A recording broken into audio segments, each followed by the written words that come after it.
Welcome to Healthy Living. I'm Chef AJ, and my guest today is Dr. Rosane Oliveira. She is the founding director of the UC Davis Integrative Medicine Program and has over 20 years of scientific experience in genetic research, and she writes about health and nutrition every single week on her wonderful blog, and she teaches lifestyle medicine to medical students at UC Davis. So please welcome Dr. Rosane Oliveira. Thank you so much for talking to me. AJ, it's always wonderful talking to you. It's a pleasure. So yeah, I'm ready for any questions you have prepared for us today. Absolutely. And we'll get into the questions. But first, let's just talk about your blog, because I subscribe to very few blogs these days because I'm on information overload. But yours is one of the three that I've actually stayed with because it's so wonderful. So just tell us what it is, how people can sign up for it, and how you got started doing that. Oh, okay. So the blog started about a little over 2 years ago. And it came out of the need for us to really describe what plant-based nutrition is. As you know, we are an academic medical center, and we're not just teaching the physicians and the future doctors and our staff and also the undergraduate students. But then there was this need for us to have a closer relationship with the general audience. So we figured that writing a blog would be the best way to do it. So it's been very successful. We write a blog post every Wednesday where we try to bring the science behind plant-based nutrition. And we write in very lay audience type of way. So because we want everybody to be able to understand what it is that is behind our recommendations for a whole food plant-based diet. And every Sunday, we do our best to do something uplifting, very positive. We celebrate days, Pineapple Day, Mango Day, and we couple that with a new recipe so that it's just not learning about nutrition, learning about plant-based nutrition. Why is it that we recommend that? But we also have to give them the tools, so we mix both. And if people want to subscribe, now we made it very easy.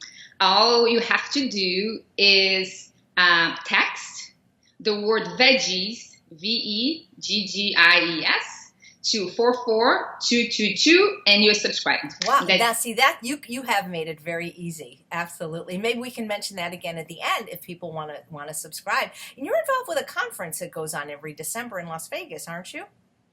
Yes, it's a conference that we co-host with the Cleveland Clinic, and it focuses on integrative medicine, preventive medicine, and lifestyle medicine altogether. The focus is not always on plant-based nutrition. Dr. Rosane himself is a believer of Mediterranean type of diet, but he works with Dr. Esselstyn, and so he knows the value of a true low-fat, whole-food, plant-based diet. So we always have lectures on the subject. This year we're going to be discussing mTOR, longevity. If we have time, we can discuss this in a conversation today, but it's usually the second weekend in December. So nice, terrific. Yeah. Well, thank you. And I'm sure once they subscribe to your blog, they can find out more about it too. Sure. Excellent. Yes. So one of the reasons I wanted to talk to you, Dr. Oliveira, is I heard you speak at the McDougall Advanced Study Weekend a couple years ago, and you talked about a really interesting study, not a scientific study because you weren't doing research, but you have a twin sister, and how one of you followed a diet that was high in fat and one of you that followed a diet that was low in fat, and that you had different outcomes. And it drives me crazy that there's still so much misinformation that carbs are bad and fat is good, when the reality is good fats are good and bad carbs are bad. But the carbs that I eat, and I think you eat, like potatoes, sweet potatoes, rice, and beans, these are whole complex carbohydrates. These are still being demonized and vilified, and people are writing books like Eat Fat, Get Thin, and that's not a lot of people's experience. So I hope that maybe you could shed some light on the skinny on fat today, especially because you have a true plant-based perspective and you've actually experienced this in your own life. Yes. Oh, you touch on so many things. Well, I'm going to let you go and I'll be quiet because I like to listen. Yeah. I'll pick one and then we start from there, because you mentioned my experiment with my sister, so I can mention that. The whole debate on carbohydrates and fats is something else we can discuss. You say good fats and good carbs. When I teach, I usually say there's no good fat. There's essential fat and non-essential, because then it takes away the confusion. We can discuss that too. So, but I'm going to start where you started, mentioning my experiment, and then we go from there. I just wanted to mention that there are different ways that we can tackle. Well, let's tackle the experiment. Well, we might need more than 1 hour with you, so you can always come back. But I love that you know so much about this, and you're a geneticist as well, and this is going to be wonderful. Yeah, so first, the experiment. Why is it that I decided to do the experiment? As you know, and many of people that follow you or follow me may know, I was born an identical twin. And for half of our lives, literally like for 2 decades, my sister and I had exact same body. And we ate exact the same diet. Very similar, not paying attention, because when you're young, you were what Dr. Esselstyn called the warranty period, right? Murder. You can eat anything and nothing really gets you, right? So, and then around age 21, more or less, that's when I decided to take a semester abroad. I went to live in Germany, and my sister stayed in Brazil, because I'm originally from Rio de Janeiro, Brazil. And that's when she graduated from law school. And in theory, the diet shouldn't have changed much, but it did. I went to Germany, and believe it or not, I was vegetarian at the time, but dairy is quite expensive there. So when I went there, without noticing, I went almost vegan because I stopped eating dairy, and I started eating very little dairy. And they eat a lot of whole grains, a lot of vegetables and such. And on the flip side, my sister stayed in Brazil. And it's not that she changed her diet much, but she started eating out every single day. Almost all her meals came outside of the house. So I went back after 3 months, and she was 15 pounds heavier. And so I just couldn't recognize it. Like, I got to the airport, and the doors open. I saw her, and I said, "Is this my sister?" You don't realize, but it makes a difference, right? Or it was 15 kilos. I cannot even remember, but I could tell. But it must have been really weird, because if she's your identical twin, it must have been like seeing you fat. Like, look. Yeah. It was very, very different. And then the thing is, and we can discuss this over this hour or the next hour, is that once you put on some fat, it's hard to lose unless you know what you're doing. And it's very easy to continue to put on more and more. So, and as you can expect, over the past 2 decades now, she then tried all kinds of diets, counting points, counting calories, and shakes, and eating those freeze-up foods that you put hot water, everything. And she would lose weight. Like most people lose weight in the first 2 to 3 months, or until they lose about 10% of the body weight. Once you reach that point, the body will fight like crazy to keep their weight on. Not only that, but to regain, because for your brain or for your body, you were in starvation mode, right? So that's what happens. And so she has the critical, like yo-yo kind of thing. You can see she loses 20 pounds and she gains the weight. So, and it came to a point where our weight difference was about 50 pounds. And then she couldn't just, it was a big thing. So then you would think, and like you said, I'm a geneticist, but I never stopped to think. And I say, wait a second, how is it that we can have identical genes and weigh so differently, right? Because the difference in weight is very big. And then at the time, that's when I started working on this area that we call nutritional genomics, right? To understand how food we eat changes gene expression. And then it dawned on me, and I said, it is really true. We say everybody in my family is overweight, and women in my family all struggle with weight their whole life. So it's something that we women know what it is, right? But it's not just the weight that come with our family, right? That's not the only thing that we inherit from our parents. We usually learn to eat from our parents too. And that's when it occurred to me that, wait a second, I haven't been eating the same diet as my sister, so we need to put that to the test. So I started analyzing how her diet was different than mine in the previous 20 years when she was just gaining weight, and my weight was pretty much stable. And I say, so why don't you come here, be with me like under the same roof for 3 months, so you don't have to worry about what you need to eat. Whatever I eat, you eat, and then we see what happens. And it was really exciting to see because we had all the analysis done, but the regular blood biochemistry tests done, no total cholesterol and insulin and leptin and all of that. It was very easy for us to compare. And then when she was on a whole food plant-based diet for 3 months with me, she lost about 25 pounds, which was like a third, not even half of what she needed to lose.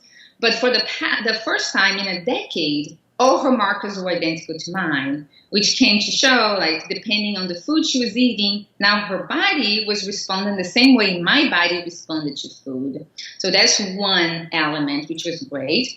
And a lot of people asked me, and had she maintained that? Because we did that experiment back in 2012. Wow. And I said, on and off, yes and no. She would do for 6 months, and then she would bring back dairy in her life, for instance, and a lot of chocolate.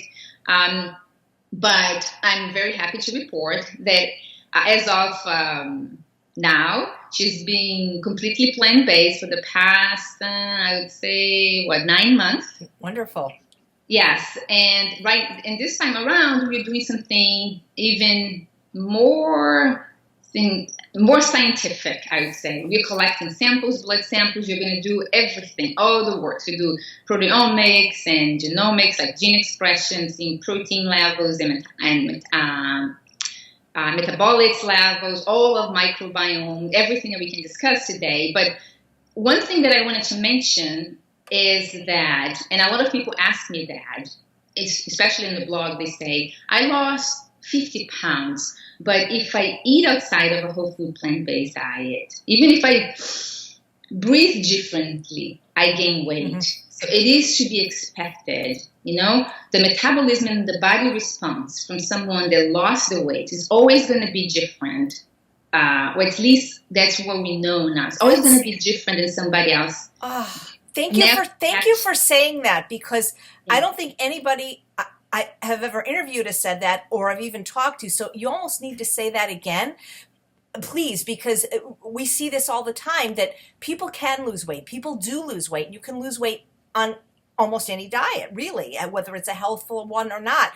But my story, I weighed up to, I'm bad at math, 85 pounds more than I weigh now. I wouldn't say it's a struggle anymore because I know what to do. But if I go outside my parameters of compliant food, I mean, literally like one Brazil nut and like, whoa. So talk about that, Dr. Oliveira, because people need to hear that it's not their fault. I mean, it's their responsibility to keep up the good eating habits, but people need to know that this is a difficult problem for once you have it. Yeah, it is true. So what happens is, what we know, what science tells us, is once you reach like about 10% that you lose about 10% of your weight, you would expect that, like, for instance, your calorie needs would go down by 10%, but it actually goes down by 15%.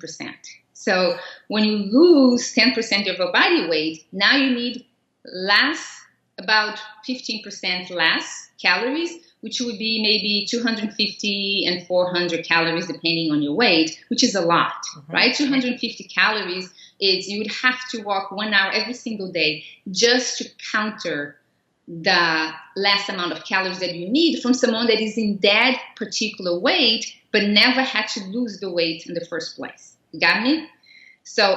So that's about your resting metabolic rate. It goes about, so you lose 10% of your body weight, your resting metabolic rate goes down 15%. But here's the kicker. So everybody focuses on exercise, right? But so the efficiency of you burning calories, once you lose 10% of your body weight, goes down 25%. Wow. So, like, if you get two people with the same weight, but one had to lose 10% of their body weight to get to their weight, and they're both running, like, say, my sister, she gets to my weight, but when she does, it's because she had to lose more than 10% of her body weight.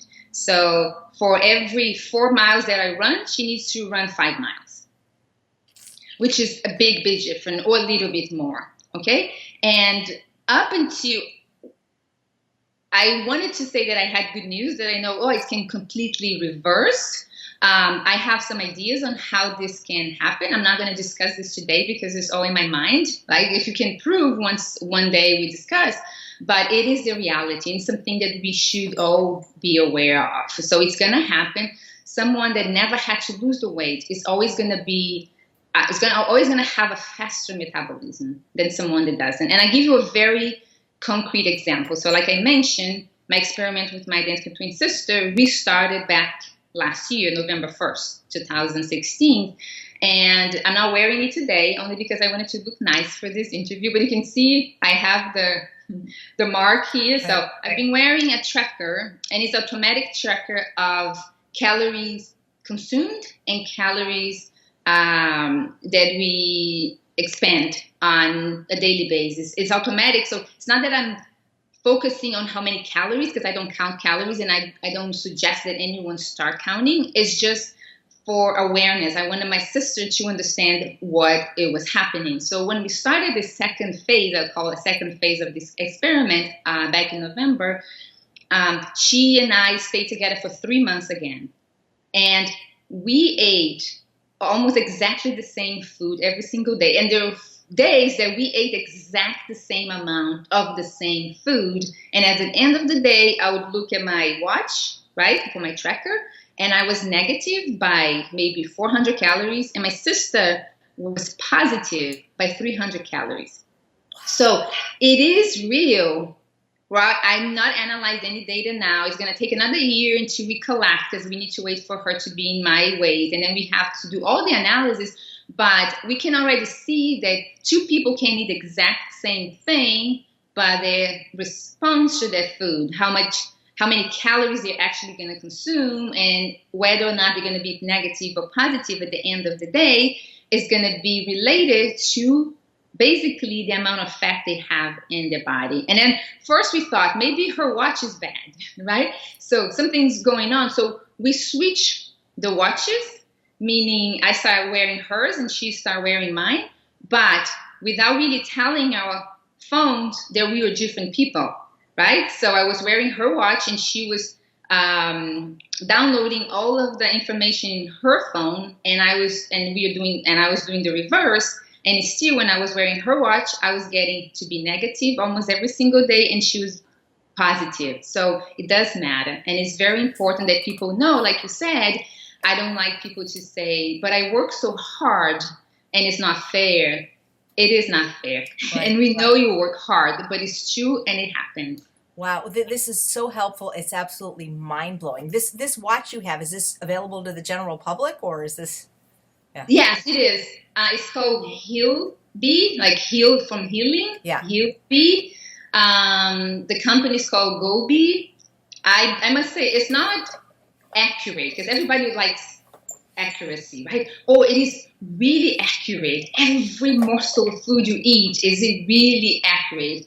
I do not think it is, but it doesn't matter, because it's accurate enough for you. As long as you wear every single day, you will learn something from that. Do you need it? No. I'm wearing because I'm running experiments with my sister, so I want to take insights from it, right? So if people want to just learn more about what they're eating, but I don't recommend people start wearing because they're just consuming about the amount of calories they're eating on a single day, right. You know? So it's just very helpful that people that have this problem of being overweight or obese can understand now that it isn't fair. They're going to have to work twice as hard to get half the results, but if they really want to do it, it still can be done. And I still think it's helpful that you've explained this so well, because people don't know this. And if it wasn't for calorie density, I'd probably be fat again, because the only way I can eat as much as I want and not have to weigh and measure my foods is to follow a compliant version of a whole food plant-based diet. And so I can eat large amounts, actually more than my thin husband, but it just makes so much sense. It's so, like, I can't wait for your research to come out. It's mind-blowing. Thank you. Yeah, it is true. So it's all about, that's why calorie density works so well. And that's why a low fat, whole food plant-based diet works so well, is because volume wise, right? And when you focus on starches, you can eat as much as you want, be satiated, without bringing detrimental effects to weight, but it is something that you have to keep in mind. Right, but people still believe that starch is bad and that if they eat potatoes, they're going to gain weight, and if they eat rice, but they don't understand that the way we suggest they eat them in a low-fat manner is different than eating French fries. It's different than eating potato skins with cheddar cheese and bacon, and maybe this is a natural segue for to explain that all the successful populations throughout history have eaten most of their calories from carbs, but the unrefined kind. Yeah, that's true. So one physician once told me something when I was saying refined and unrefined carbs and complex and simple carbohydrates. And she said, you know how people are going to understand? She said, say stripped carbohydrates or intact. Intact are the carbohydrates that have fiber. Stripped carbohydrates don't have fiber. This is what we need to know. Then we don't call simple or complex, refined or refined. So when you eat carbohydrates, you need the fiber attached. As long as you're eating carbohydrates with fiber attached, you're in good shape. And those we don't call sugar, even though they're going to be breaking down sugar. That's the other confusion, right? Because everybody says, oh, Americans have been getting heavier and heavier because of the amount of sugar in the diet. No. When you talk about sugar, usually we are referring to simple sugars, right? So, believe it or not, the sugar in fruit can be considered simple, the fructose. But the problem with the obesity epidemic, it has nothing to do with the fruit, because fruit has the sugar, but it has the fiber. So it's intact. So it's a different category. So you're talking about stripped, simple sugars. And one thing that most people don't know is that Americans have been consuming less and less sugar from a peak back in 1999. So if Americans are getting fatter or heavier, but the simple sugar consumption, stripped simple sugar consumption is going lower, so sugar is not to blame, correct? So, but when we think about carbohydrates and we look at how the American diet has been changed in the past 40 years or so, we did see a sharp increase in the amount of carbohydrates eating, specifically grains. It was about 42% increase. But of this 42% more grains that Americans have been eating, 90% is stripped carbohydrates, no fiber. That is the problem. This is number one.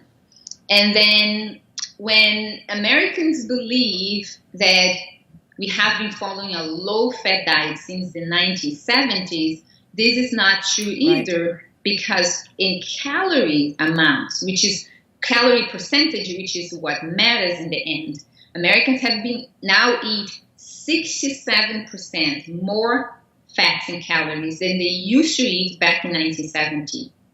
So even though we call a low-fat diet, and the institutions in the U.S. have been recommending a low-fat diet, it's very different from, so Americans have been hearing the call for a low-fat diet, but they have not been following a low-fat diet. Right. But with that being said, it's not their fault either. Like, it's nobody's fault first that you're losing weight, but you have to eat less to weigh the same. And it's not the same fault. You probably explained this to your audience already. It has everything to do with labeling food.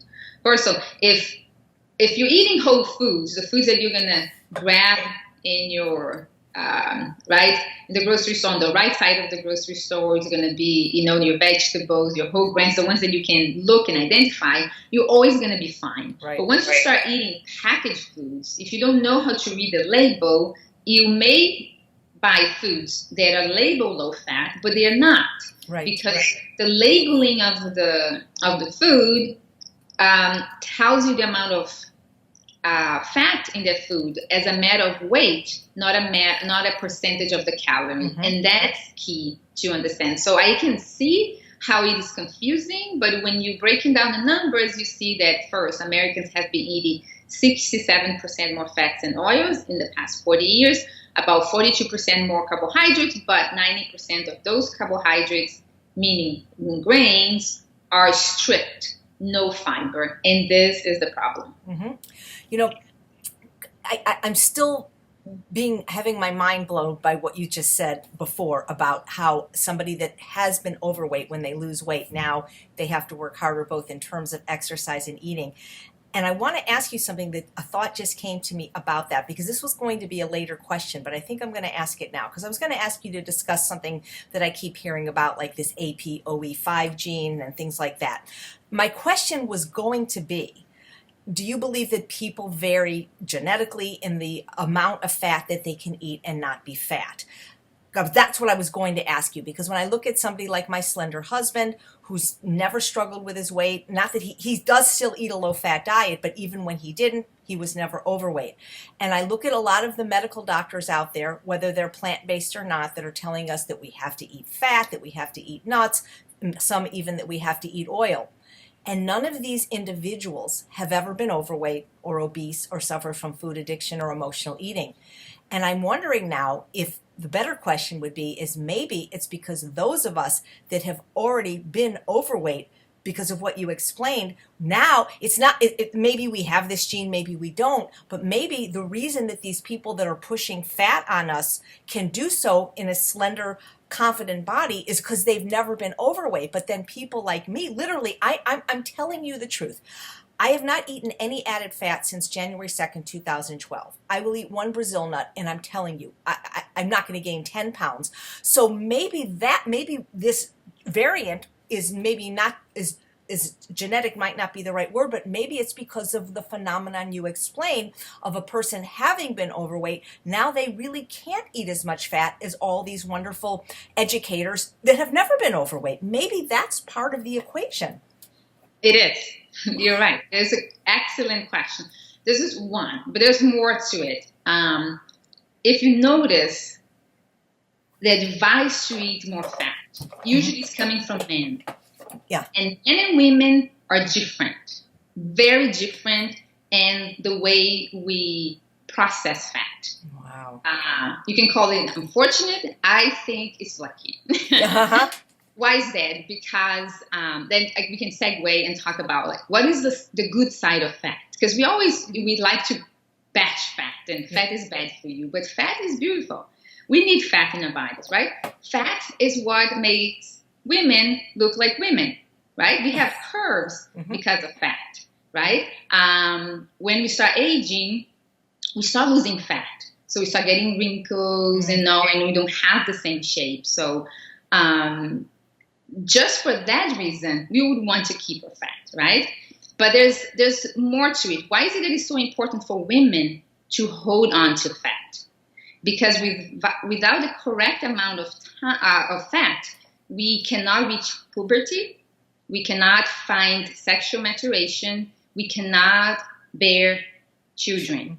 So it's very important. So women, and it has been already scientifically proven that for a girl to have her first period, she has to have at least 17% of body fat. Wow.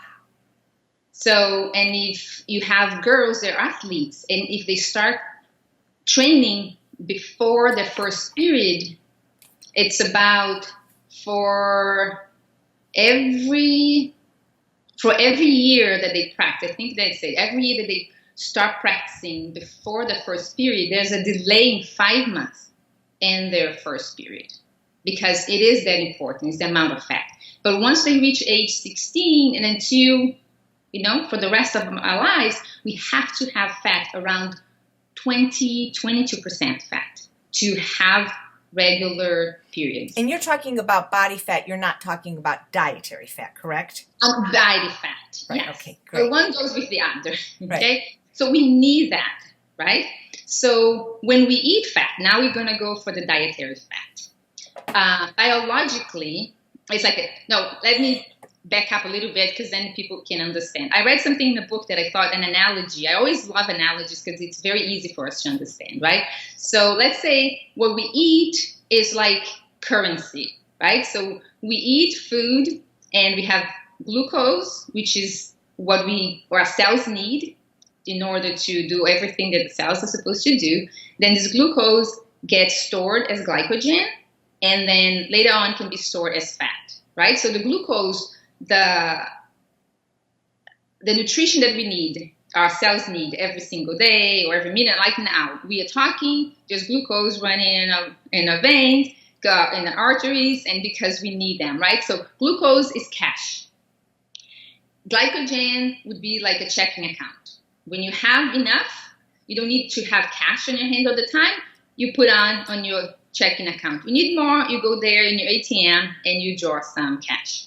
Fat would be like a certificate of deposit. And you forget. So you don't need that, okay? And that's how it goes. But unlike the finance world, where the more you have in your certificate of deposit, better, for us, no. Excess fat, right? Having too much money as fat is bad for us. So you have to have a good balance, right? So when we eat food and we eat excess calorie, because people say if you eat carbohydrates, it turns into fat. It's not like that, and we're going to discuss this, is any extra calorie can be stored as fat. Is the extra calorie, the calorie that you don't need, is someone giving you more cash than you can put in your checking account and have to put somewhere. It goes into the certificate of deposit, right? So but when women eat, there's something that's called partitioning of what we eat, right? Partitioning. And it's like if you get $100, $20 goes straight to the certificate of deposit. Oh. And you're left with 80. And if you need 100, you're going to be prone to want to eat more to come up with the 20 that got partitioned without you wanting. All right? It is. You know what? I got to say, you're really the bearer of bad news for this. So just before you go further, because I want to expound on something you said, because I want to know this information and I want to have it correct. If I understand, you're saying that any calorie can be stored as fat if it's in excess. What about de novo lipogenesis that I read about in Dr. McDougall's program for maximum weight loss, his book, where he says that we can't really convert excess protein and carbohydrates to fat, but it's much easier to convert dietary fat to fat. So it doesn't matter at all where the calories come from? Well, it matters. It matters a little bit. The thing is, if we have excess fat, if you eat excess calories, we're going to store. Because it's excess, we don't need, we have to put it away, right? But the hormone that really help us to store this fat is insulin. Mm-hmm. So depending on where the excess calorie is coming from, and depending on how much insulin we're going to get, we're going to be more effective in storing this fat or not. And that's why there's this hypothesis that it's carbohydrates that make us fat. Why? Because we know when we eat carbohydrates, they're going to be breaking down in our bloodstream into glucose. And glucose, to be put away inside the cells, will then stimulate the release of insulin, because insulin is a hormone that's going to put the glucose away, right? So they say if you eat carbohydrates, then you have more glucose in your body, your insulin levels are going to go up, and then you're going to store this glucose, correct? So that's why we have the glycemic index, because the more glucose, in theory, the higher the glycemic index of a food, the more insulin you're going to have, and the more insulin you're going to have in your bloodstream. So the higher the possibility of you storing extra calories. Again, extra calories. If you're not, but we live in a world that is very hard to not eat excess. So we need to learn how to deal with it, correct? Yeah. But the mistake is that we believe, or many people believe, but not me, is that only carbohydrate-rich food will release insulin. But actually, protein-rich foods will also release insulin, and fat-rich food also to some extent. So when we talk about a piece of meat, like beef, for instance, people tend to label that as protein. Oh, don't I need my protein? For them, protein is an animal food. Right. But because people are used to breaking down the food into the macronutrients, they don't think of the food as a whole, you know? So they call a piece of meat protein when 58% of the calories are coming from fat. Fat, yep. Okay? So, and that matters. So when you eat the food, and people eat a combination of food usually, right? So they don't eat just the meat. They eat the meat with vegetables. So they eat the meat with rice. So if you eat a mixed meal, for instance, and it has whole wheat pasta, then your insulin level is going to go like this. But if your whole wheat pasta also has tuna or beef, it's going to go twice as much. So, and meat has 0 carbohydrates. Right. But it still is going to raise insulin. So anytime your diet is going to be stimulating the secretion of more and more insulin, the likelihood that excess calories are going to be stored as fat is going to increase, because that's what insulin does. Insulin wants you to store fat for when you need. It's like the bank. You need that for later on. And just to finish the whole glycemic index and insulin, just to make the point clear so people understand, I like to say, so I don't like to pay attention to the glycemic index of food, because even foods, like I said, that have 0 carbohydrate will release insulin. And just to give an example, so white bread is standard, right? The gold standard, white bread, 100 glycemic index. But there's something else that most people don't talk about, which is insulin index. Every food has an insulin index. Wow. How much insulin we're going to have released if you eat the food. And the white bread is also the standard. So white bread glycemic index is 100, insulin index is 100. Now let's talk about whole wheat pasta. Whole wheat pasta, the glycemic index is 68. So you would think I'm not going to touch it because 68 is very close to 100, maybe it's bad for me, right? But the insulin index, how much that whole wheat pasta is going to release insulin, is 40. That's great. So it's below 50, correct? So which is wonderful. Now we go to beef. Everybody say, let's eat protein and avoid carbs, right? So beef is going to have a glycemic index of 21. First, you say, how is it that something that has 0 carbohydrate can even help us release glucose? And it's probably due to, gluconeogenesis, how you produce more sugar from protein, which can happen, right? 21. And then the insulin index of beef is actually 51. Wow. So it's higher than whole wheat. Amazing. And when we talk about yogurt, like Greek yogurt, for instance, it's going to have a glycemic index of 62, which is very close to whole wheat at 68. But when you talk about insulin index, remember, white bread is 100, right? Yogurt is 115. Wow. So we have more insulin being released when we eat yogurt than when we eat whole wheat pasta. So it's always a matter of how much insulin we have in the blood. So with that alone would be enough for people to start bashing carbohydrates and favoring animal foods, because it doesn't matter. Even high protein foods, or so much so, will raise insulin levels too. Wow. I hope you're going to be running a book on this, because this is just fascinating. And you know what's interesting is at least the people I encounter that bash the carbohydrates the most are the ones that are the most overweight. Yes, that's true, because there's the other factor that carbohydrates are 4 calories per gram and fats are 9 calories per gram. So it is different. So just to summarize what you said before, yes, the people that are telling you that you can eat fat and still lose weight, first, they probably never had to lose more than 30 pounds weight. So their metabolism is going to be different. Second, most of them are men. So never believe the advice of a man when it comes to That's right. Well, I concur. It's true, especially one that's never been overweight. And exactly.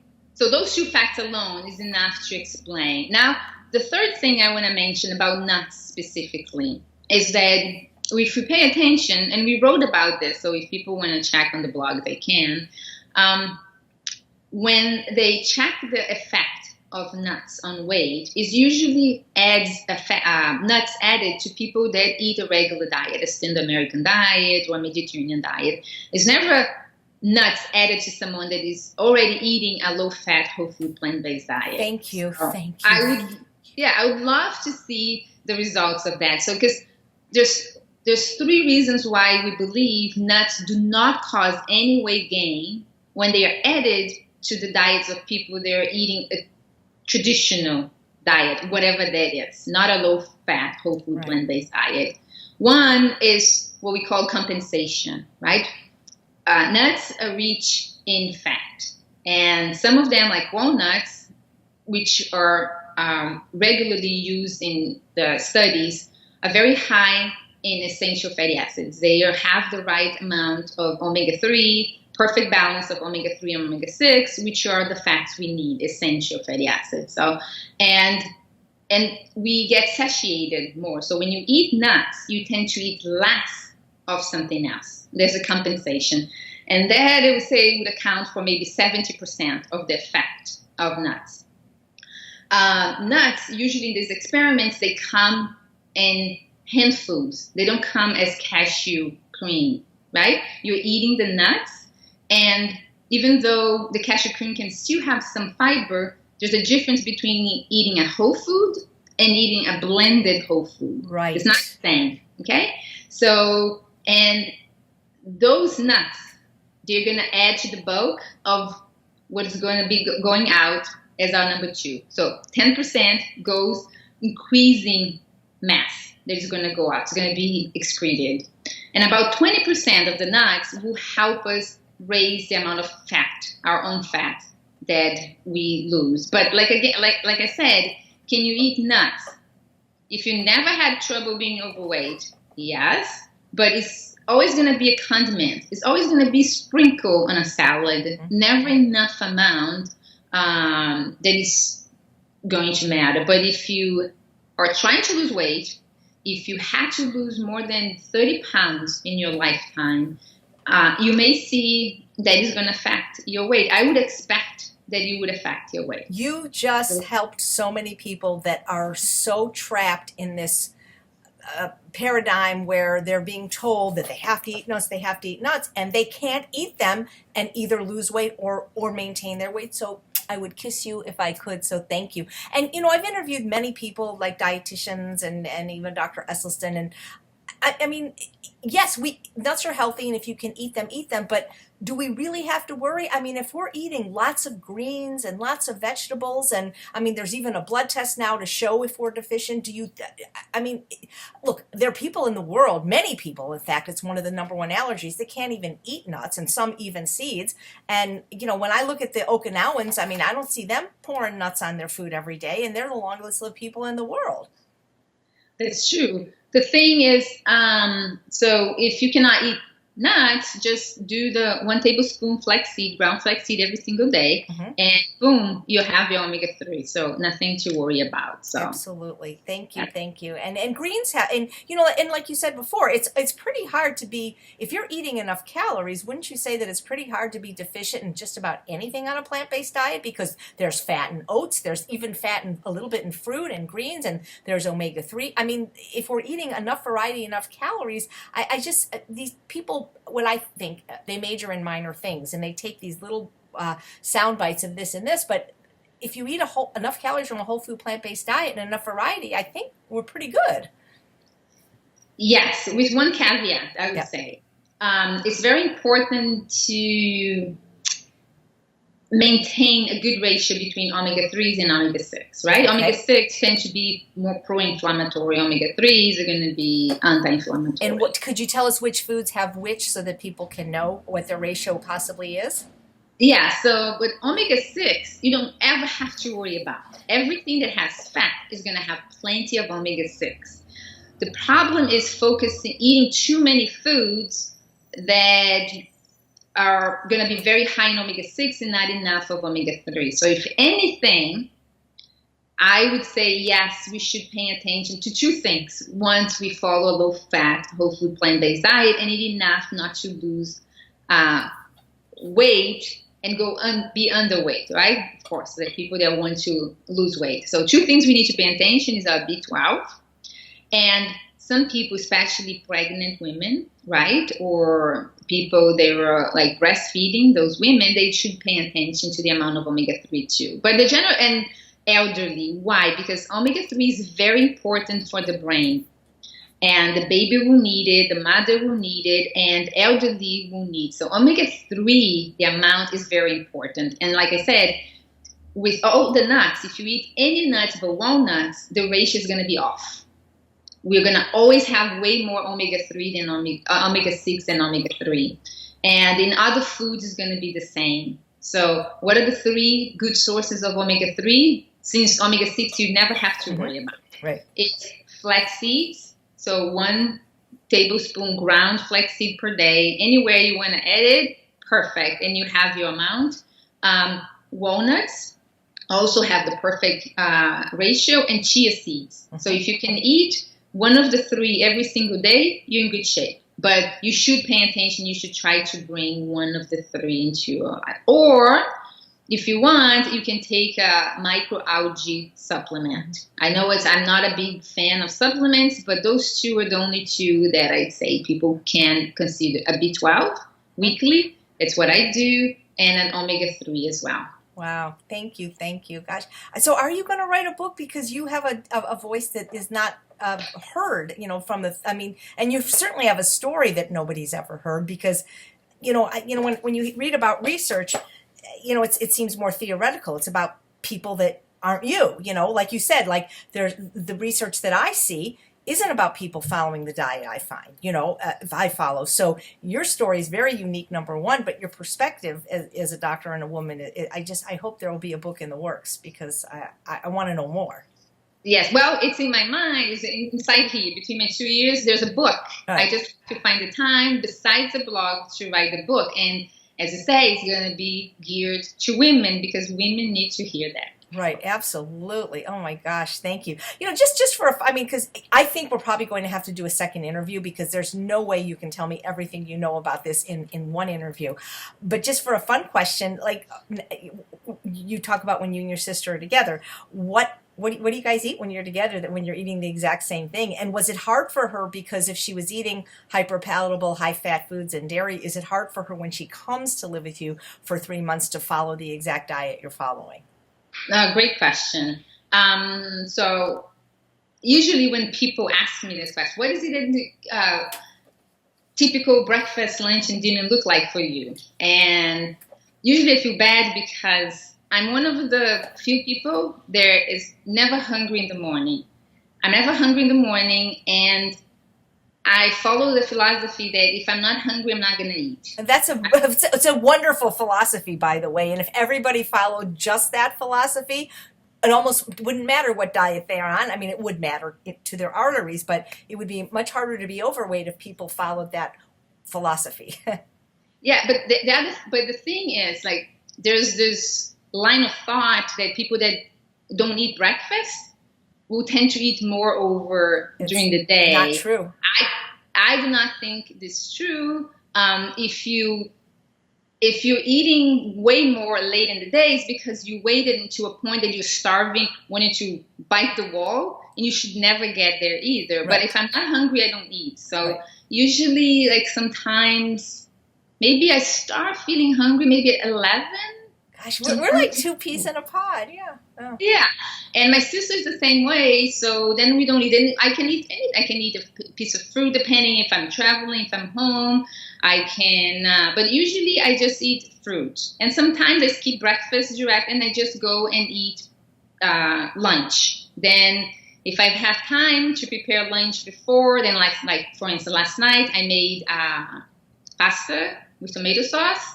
And I had leftover. That's what I'm going to eat today for lunch because I had leftover. If I don't have leftover and I don't want to mess around, I'm going to eat beans with corn, mix salsa, and that's it. I try to eat beans or whole grains every single day.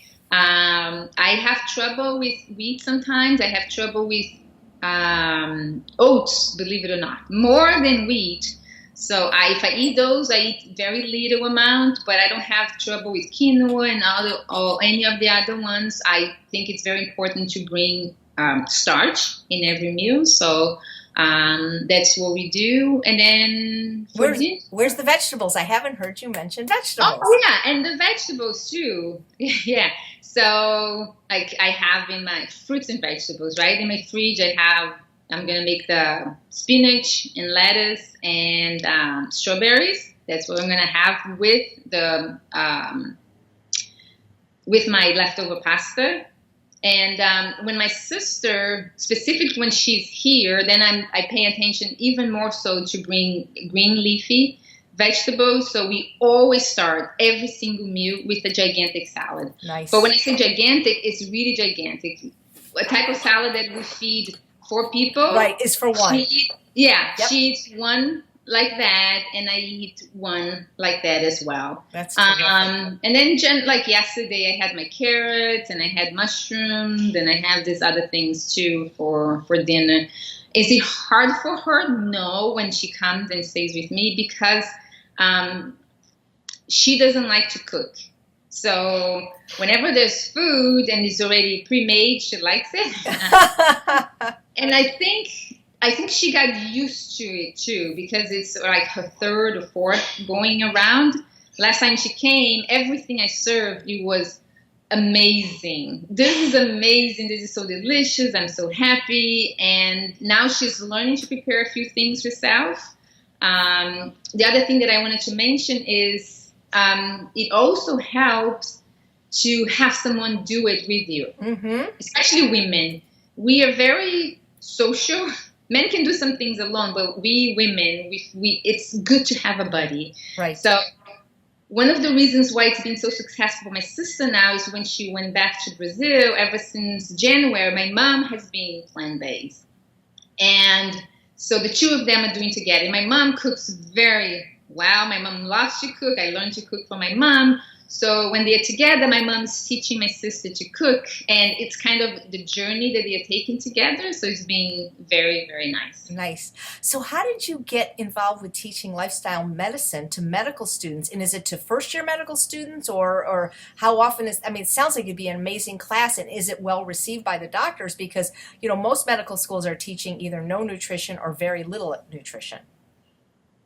Well, like anything in life, the efforts never should come from the top down. Always comes from the bottom up, right? So that's when you see change starting to happen. So it's actually the students that ask for more nutrition.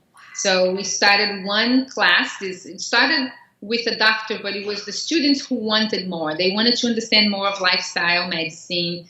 And there was this doctor that used to work at UC Davis. He started the class, and I took over when he left to work at Kaiser.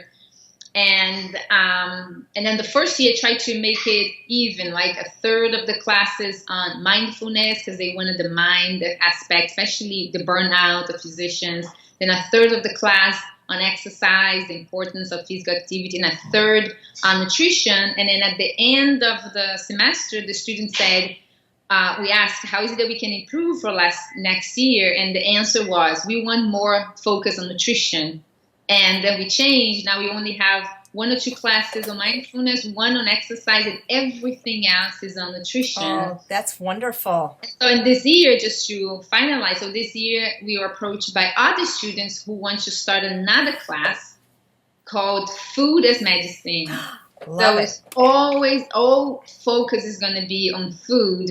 So more and more students are embracing that. They are talking to the physicians who are teaching nutrition. How is it that we can bring more? So we are discussing ways of bringing nutrition not only as a standalone module where they learn the basics, you know, what are carbohydrates, protein, fats, but how is it that food compares to specific treatments in each one of the specialties? So hopefully that will be something that we're going to be developed. But to answer your question, it always comes from the interest of the student and having someone willing to teach. So we were very lucky that UC Davis, we had both, and we merged, and we've been doing that for 2 years. Well, I would love to teach your students, because I've spoken now and done culinary demos at 2 medical schools, and I find that especially when they're like first year, they're even more receptive than if, when they're about to graduate. So that's phenomenal. Are you personally an avid exerciser, or you just look this beautiful naturally? You can just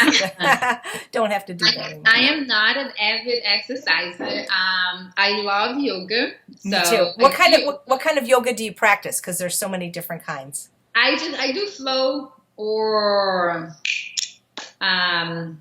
what's the technical term of the hot yoga? Oh, I haven't done that. Bikram or Bikram, yes. I used to do Bikram when there was a yoga studio next to my office. I used to do Bikram. I like it, but now I just do flow. That's the one I like the most. I go for walks, and but that's about it. I was never I did CrossFit for a while. I liked it. I enjoyed. Yeah.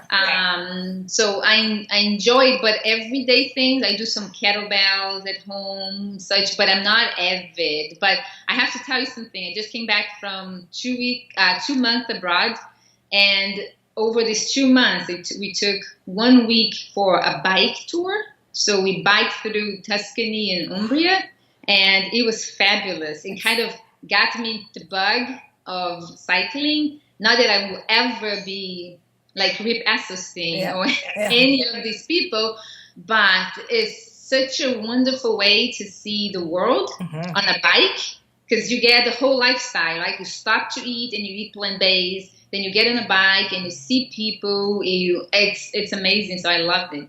Wow, that's amazing. So one more question, just to get to know you a little better. Who's influenced you the most in your life? And it doesn't have to be somebody plant-based. It can be, your mom. Yeah, in my life overall, yes. My mom and dad in different ways.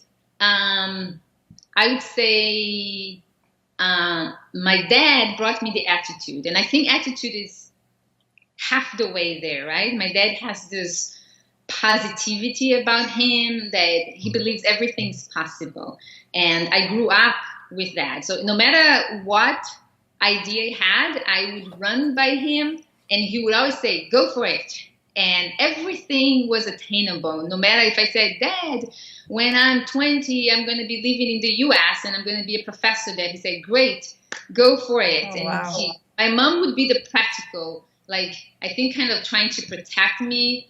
Okay, what if it doesn't happen? She wanted me to have plan B, while my dad and I go with plan A always. We'll figure out plan B later on. So that's my dad's side. But my mom then gave me everything else.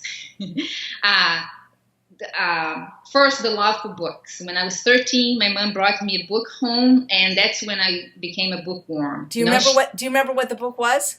Oh, yeah. So she brought me, I don't remember the specific book, but it was a book by Agatha Christie. Oh, so, wow.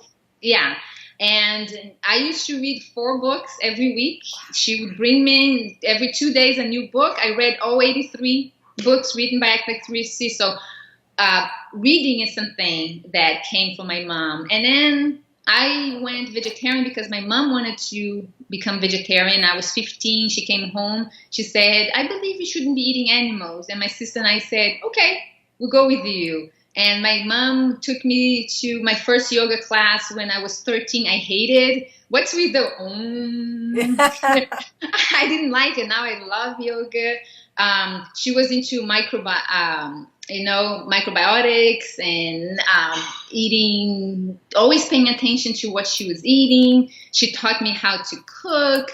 She taught me about, the importance of the thoughts and the actions, so many things. So I think it's like it was a round package. I was very lucky to have both sides. My dad gave me the attitude, my mom, everything else. Wow, that's one. It's just been such a delight talking to you. I could talk to you honestly for hours more, and I've learned so much. You're just, I mean, brains and beauty in one package. It's like, who knew the plant-based diet could do this? So, thank you so much for talking to me, Dr. Oliveira. You're welcome. And then anytime you want me back, no, I need you back because we have to follow up because there there was 2 more pages because, so thank you for explaining things so well. And thanks to all of you for watching another episode of Healthy Living. I'm Chef AJ, and I make healthy taste delicious.